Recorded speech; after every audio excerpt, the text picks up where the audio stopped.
also known as Mazar-i-Sharif, or simply Mazar, is the fifth largest city in Afghanistan by population, with the estimates varying from 500,000 to 680,000. It is the capital of Balkh province and is linked by highways with Kunduz in the east, Kabul in the southeast, Herat in the southwest, and Termez, Uzbekistan in the north. It is about 55 kilometers, 34 miles, from the Uzbek border. The city is also a tourist attraction because of its famous shrines as well as the Islamic and Hellenistic archaeological sites.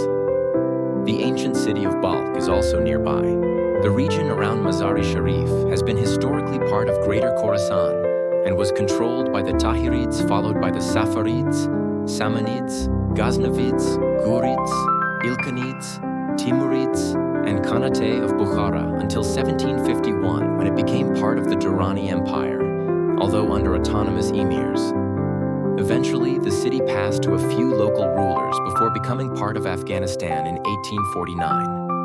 Mazar-i-Sharif is the regional hub of northern Afghanistan, located in close proximity to both Uzbekistan and Tajikistan. It is also home to an international airport.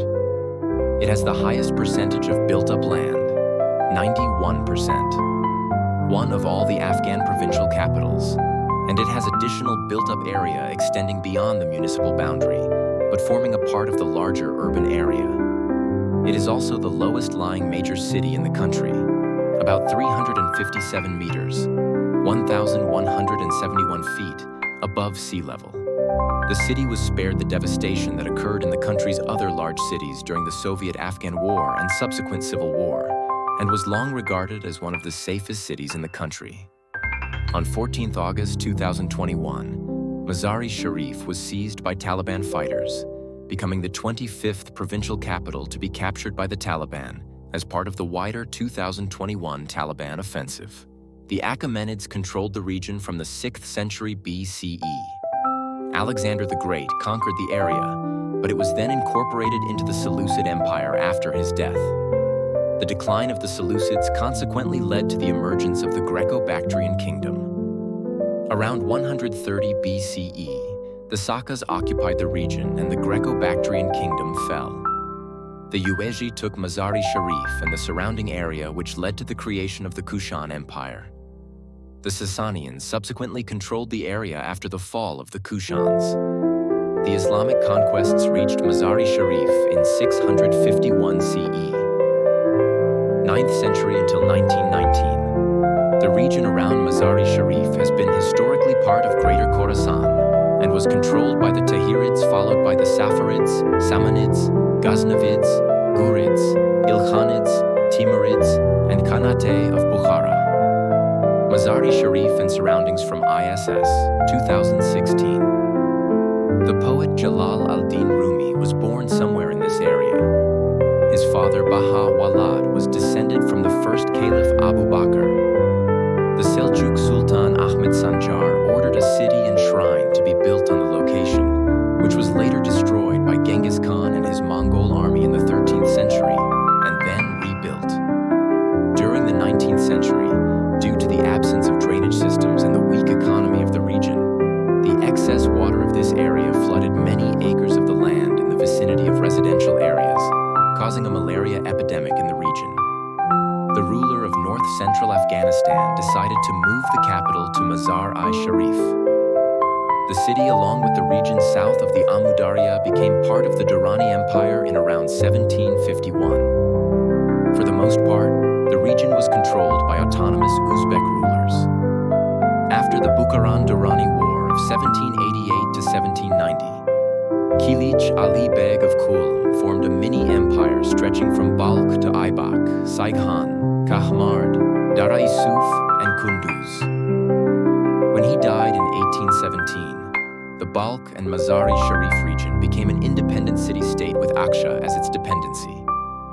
In November 1837, the Bukharans conquered the city, but Balkh was still able to retain autonomy.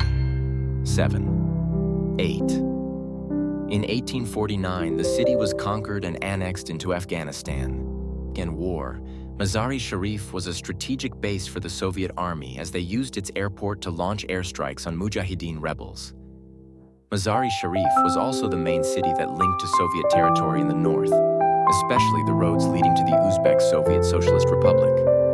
As a garrison for the Soviet-backed Afghan Army, the city was under the command of General Abdul Rashid Dostum. Mujahideen militias Hezbe Wahdat and Jamiat-e Islami both attempted to contest the city but were repelled by the army. Dostum mutinied against Mohammad Najibullah's government on March 19, 1992, shortly before its collapse, and formed his new party and militia, Junbish-e Milli. The party took over the city the next day.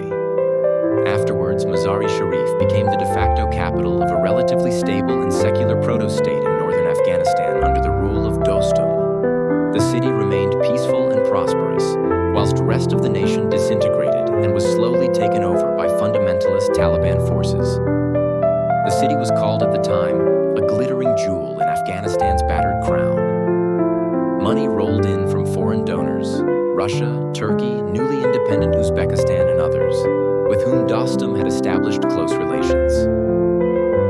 He printed his own currency for the region and established his own airline. The city remained relatively liberal as Kabul previously was, where activities such as coeducational schools and betting was legal as opposed to the Taliban-dominated regions in the south of the country. 11. This peace was shattered in May 1997 when he was betrayed by one of his generals, warlord Abdul Malik Pahlawan, who allied himself with the Taliban, forcing him to flee from Mazar-i-Sharif as the Taliban were getting ready to take the city through Pahlawan. Afterwards, Pahlawan himself mutinied the Taliban on the deal, and it was reported that between May and July 1997, that Pahlawan executed thousands of Taliban members, that he personally did many of the killings by slaughtering the prisoners as a revenge for the 1995 death of Abdul Ali Mazari. He is widely believed to have been responsible for the brutal massacre of up to 3,000 Taliban prisoners after inviting them into Mazar-i-Sharif. 12. Several of the Taliban escaped the slaughtering and reported what had happened. Meanwhile, Dostum came back and took the city again from Pahlawan. However, the Taliban retaliated in 1998, attacking the city and killing an estimated 8,000 non-combatants. At 10 a.m. on August 8, 1998, the Taliban entered the city and for the next 2 days drove their pickup trucks up and down the narrow